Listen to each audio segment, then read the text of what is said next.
Imagine a world glittering with gold. Picture grand palaces, mirrors that stretched to the sky. This was France in the 1780s. At its heart was the Palace of Versailles, incredible beauty, unimaginable luxury. The king, Louis XVI, the queen, Marie Antoinette, lives as a constant performance of power and privilege, every day filled with elaborate rituals, lavish feasts, expensive fashions, the France the world saw. A kingdom that seemed strong, sophisticated, unshakable, the cultural center of Europe, a beacon of art and philosophy. But step outside the golden gates of Versailles, the picture changes. France, a kingdom of deep, dangerous contradictions.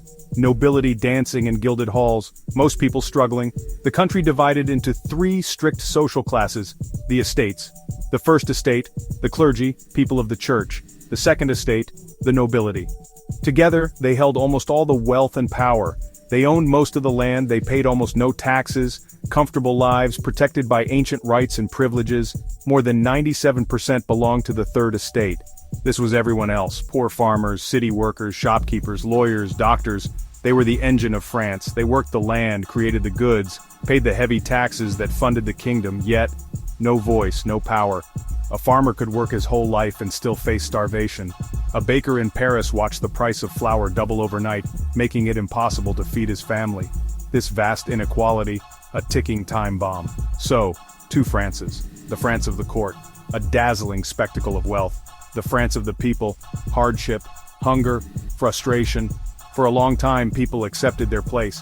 But in the late 18th century, things felt different. The gap between rich and poor grew wider. The patience of the third estate wore thin. The glittering facade of the monarchy began to crack. Few in power noticed how fragile it had become. The stage was being set for a revolution that would change the world forever. Let's take a closer walk through the streets of Paris in the 1780s. On the surface, this is the cultural capital of Europe, the glittering heart of the Enlightenment. But beneath this veneer, the city was a place of stark contrasts, a powder keg waiting for a spark. In the wealthy districts, you would see magnificent stone mansions.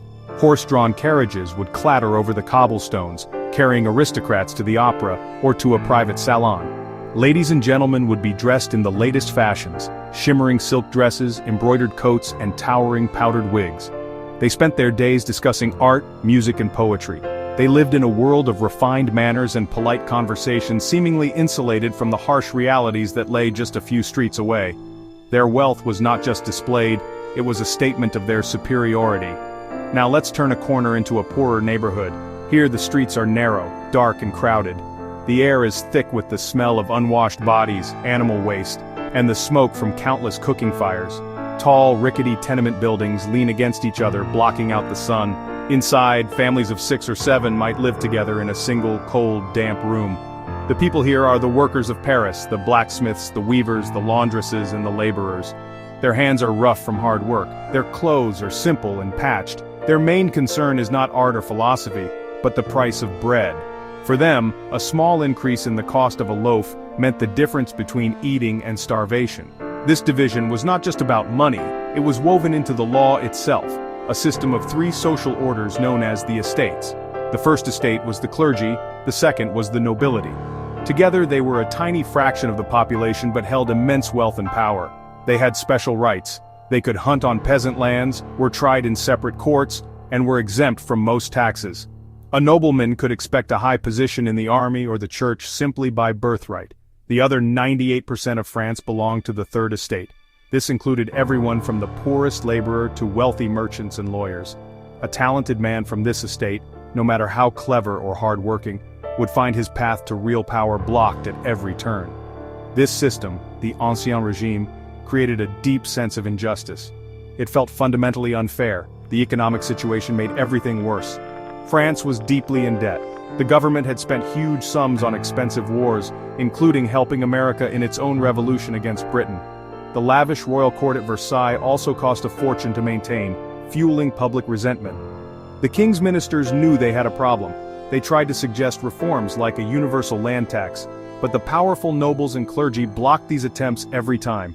They refused to give up their tax-exempt privileges, leaving the entire financial burden squarely on the shoulders of the poor. While France was groaning under the weight of its old traditions, a quiet revolution was already happening. This was a revolution of the mind. Across Europe, a movement called the Enlightenment was spreading new and exciting ideas. Thinkers and writers known as philosophes were questioning everything. They challenged the authority of kings and the church. They argued that logic, reason, and science should guide human society, not superstition or blind faith. These were dangerous ideas that threatened the very foundations of the old order. Their books and pamphlets were passed from hand to hand, read aloud in cafes and in secret societies. Great thinkers like Jean-Jacques Rousseau wrote about the social contract. He argued that a government should only rule with the consent of the people it governs. This was a shocking idea at the time. It suggested that power came from the people below, not from God above. Another writer, Voltaire, fought for freedom of speech and religious tolerance. He used his sharp wit to attack the injustices of the French system. His writings were banned, and he was even thrown in prison, but his ideas could not be stopped. The success of the American Revolution had a huge impact on France. French soldiers who had fought alongside the Americans came home with stories of a new nation. It was a republic built on the principles of liberty and equality. The American Declaration of Independence was translated and read all over France. Suddenly, people started to see their own situation in a new light. Why should a person's birth decide their entire life? Why should the people who do all the work have no say in how the country is run?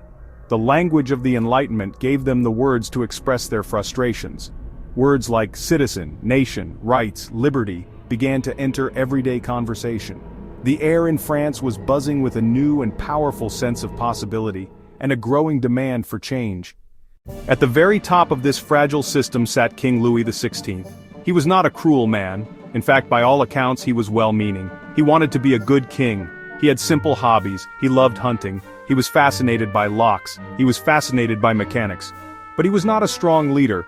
He was often shy. He was often indecisive. He was easily influenced by the conservative nobles at his court. He found it difficult to make firm decisions. In a time that called for bold and radical reform, Louis XVI was hesitant and cautious. His wife, Queen Marie Antoinette, faced her own problems. As an Austrian princess, she was viewed with suspicion from the moment she arrived in France. She was a foreigner. She was famous for her extravagant spending on clothes. She was famous for her extravagant spending on jewelry. She was famous for her elaborate hairstyles. Vicious rumors spread about her in popular pamphlets. She was accused of being wasteful. She was accused of being immoral. She was accused of being indifferent to the suffering of the French people. One famous story, though likely untrue, claimed that when told the people had no bread, she replied, "Let them eat cake." This story captured the public's image of her as a queen completely out of touch with reality. The respect and awe that had protected the crown for centuries was beginning to crumble. People started to mock the king and queen in cartoons. People started to mock the king and queen in songs. This was a dangerous sign. When people are no longer afraid to make fun of their rulers, it means they are no longer afraid of their power either. As the 1780s came to a close, a perfect storm was gathering. A series of bad harvests led to a severe shortage of grain. This caused the price of bread, the staple food for most French people, to skyrocket. For a poor family, this was a disaster. It meant hunger. It meant desperation. It meant anger. All the tensions that had been simmering for decades, social inequality, the government's debt, the new ideas of the Enlightenment, the weakness of the monarchy, were now coming to a boil. France was a powder keg. The only thing missing was a spark to ignite the explosion. That spark was about to come. King Louis XVI was in an impossible position. The country was bankrupt, its treasury drained by decades of courtly extravagance and by France's costly support for the American Revolution. While France had helped birth one republic, it had crippled its own monarchy. Across the kingdom, poor harvests led to soaring bread prices. The people were starving and rioting. In a moment of desperation, he made a historic decision, one not seen in France for 175 years. He would summon the Estates General. The announcement caused a wave of excitement and hope across France. For the first time in generations, the people were going to have a voice. The king invited them to write down their grievances in notebooks called Cahiers de doléances. This medieval parliament represented the three estates, the clergy, the nobility, and the third estate, which comprised over 97% of the population. Its purpose was to advise the king and approve new taxes, but a critical question loomed: how would they vote? Traditionally, each estate voted as a single bloc. This meant the privileged first and second estates could always join forces to outvote the third 2-1, blocking any reform that threatened their tax-exempt status. The leaders of the third estate demanded a change. They insisted all three estates should meet together and vote by head. And so, in May 1789, the delegates arrived at Versailles, full of hope, but also on a collision course. The stage was set for the first great showdown of the Revolution. On May 5, 1789, a magnificent procession filled the streets of Versailles. The clergy and nobility were resplendent in their lavish robes. The third estate was ordered to wear plain black. The visual contrast was a calculated insult, a reminder of their inferior status. When King Louis XVI finally addressed the assembly, his speech was a huge disappointment. He spoke at length about fiscal deficits and accounting, but offered no vision for political reform. Hope curdled into frustration and suspicion. The Third Estate refused to back down.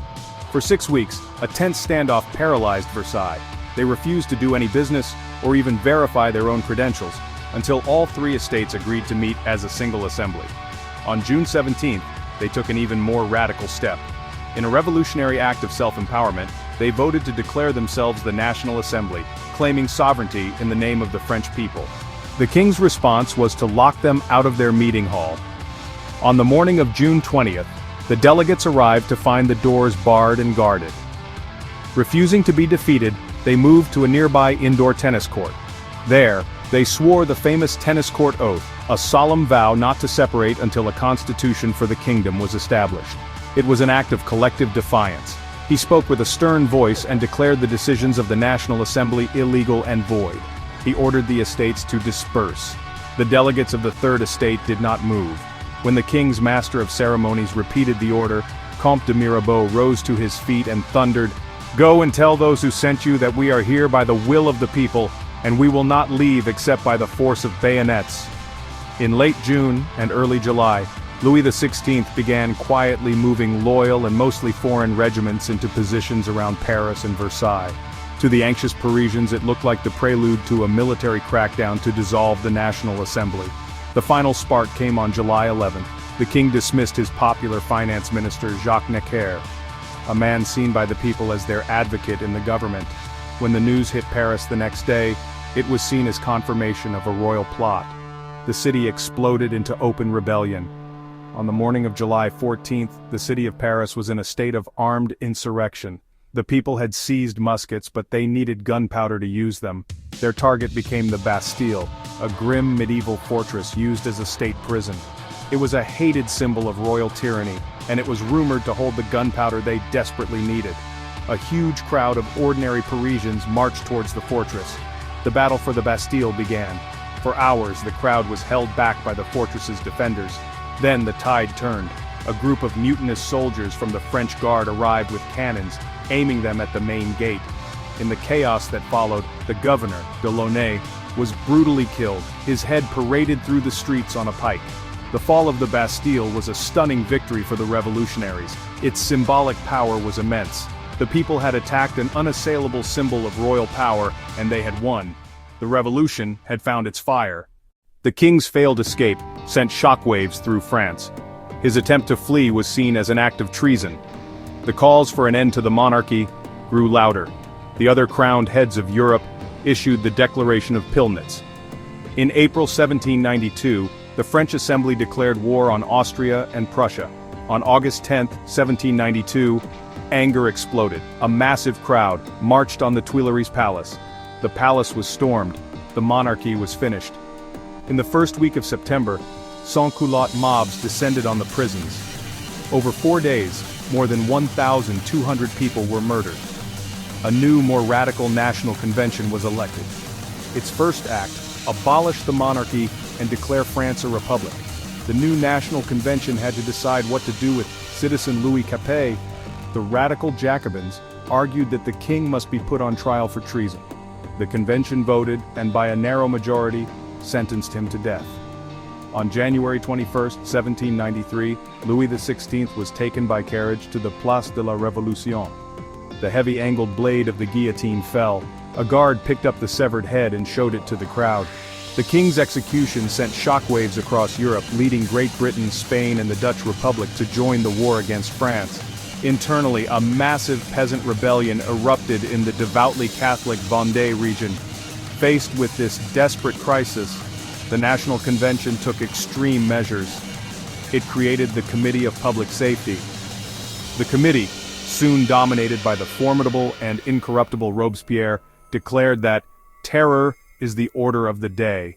A new law, the law of suspects, was passed. The definition was so vague that almost anyone could be accused. The shadow of the guillotine now fell across the entire nation. The terror consumed people from all walks of life. The committee's power was absolute. It implemented a policy of total war, introducing mass conscription. The committee also launched a radical de-Christianization campaign. A new revolutionary calendar was introduced. Yet, as the terror intensified, it began to devour its own. First, they targeted the ultra-radicals. Next, they turned on the more moderate faction, led by Georges Danton. As Danton was led to his death, he prophetically shouted, "Robespierre, you will follow me!" The revolution was eating its own children, and Robespierre's quest for virtue was becoming a spiral of paranoia and death. By the summer of 1794, the revolutionary armies were winning great victories. The danger of other countries invading was fading away. Yet Maximilien Robespierre showed no sign of stopping. He spoke of a new plot against liberty. Crucially, he refused to name them. That refusal was a fatal mistake. The next day, the 9th of Thermidor, the conspirators struck back. Cries of "Down with the tyrant" filled the hall. The convention voted to arrest Robespierre.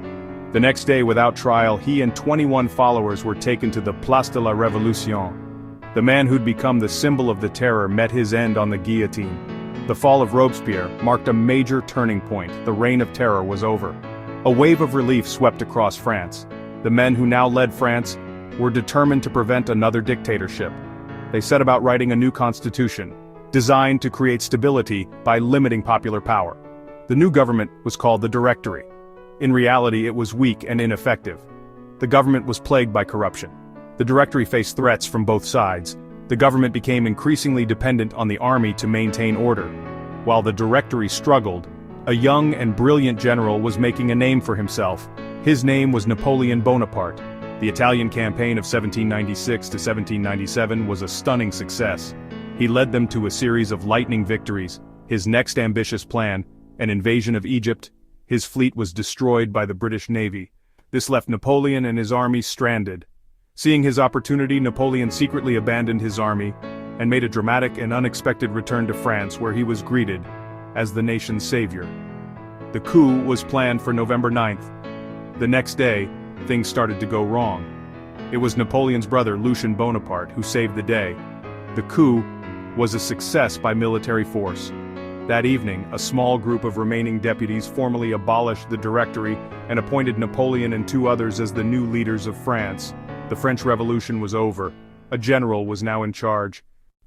France was exhausted by a decade of turmoil under the weak Directory. People craved order. Into this vacuum stepped General Napoleon Bonaparte. When he seized power, he declared the revolution over. In doing so, he both ended its chaotic phase and, paradoxically, became the vehicle for cementing its most important achievements.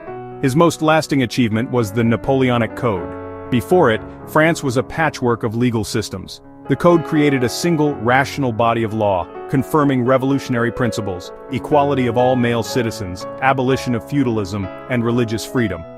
Its influence was immense, shaping legal systems across Europe. He also healed the bitter divide caused by the Revolution's attacks on the Catholic Church. With the Concordat of 1801, he made peace with the Pope, recognizing Catholicism as the religion of the majority while guaranteeing religious freedom.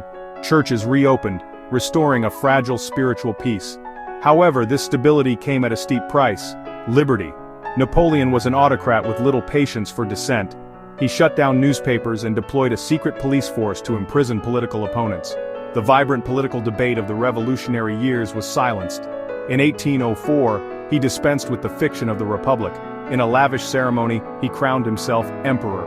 This was a new kind of monarchy, not based on divine right, but on military glory, and what he claimed was popular consent, validated through carefully managed plebiscites. Napoleon's ambition could not be contained within France. His grand army became a vehicle for exporting revolutionary principles. The old feudal map of Europe was torn up and redrawn. In the territories they conquered, the French abolished serfdom, imposed the Napoleonic Code, and reorganized states.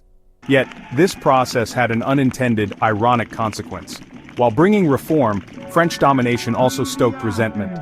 In Italy, Germany, and Spain, the experience of being ruled by a foreign power awakened a powerful sense of shared national identity. The French Revolution, ironically, was the midwife to modern European nationalism. Even after Napoleon's final defeat at Waterloo, the old rulers at the Congress of Vienna could not turn back the clock. They could restore old dynasties, but they could not erase the memory of the revolution. The seeds had been sown. The 19th century would be shaped by the struggle between the forces of reaction and new liberal and nationalist movements. The revolution's most enduring legacy was perhaps in the world of ideas. It created the political language we still use. The terms left and right originated from the seating arrangements in the French National Assembly. It was a laboratory for ideologies like conservatism, liberalism, and nationalism. The revolution provided a powerful blueprint for overthrowing an old order. It created a potent set of symbols, the tricolor flag, the Marseillaise, that would inspire revolutionaries across the world. The revolution also raised profound and difficult questions that we still wrestle with. What is the proper relationship between liberty and equality? When is it justified to use violence to achieve a political goal? In the end, what is the final verdict on the French Revolution? Was it a glorious dawn of human liberty or a catastrophic descent into tyranny and bloodshed? The truth is that it was both. Every time we vote in an election, read a free press, or debate the rights of a citizen, we are engaging with the legacy of the French Revolution. The French Revolution may be over as a historical event, but as a source of inspiration, a cautionary tale, and a set of fundamental questions about how we should live together, it remains profoundly unfinished.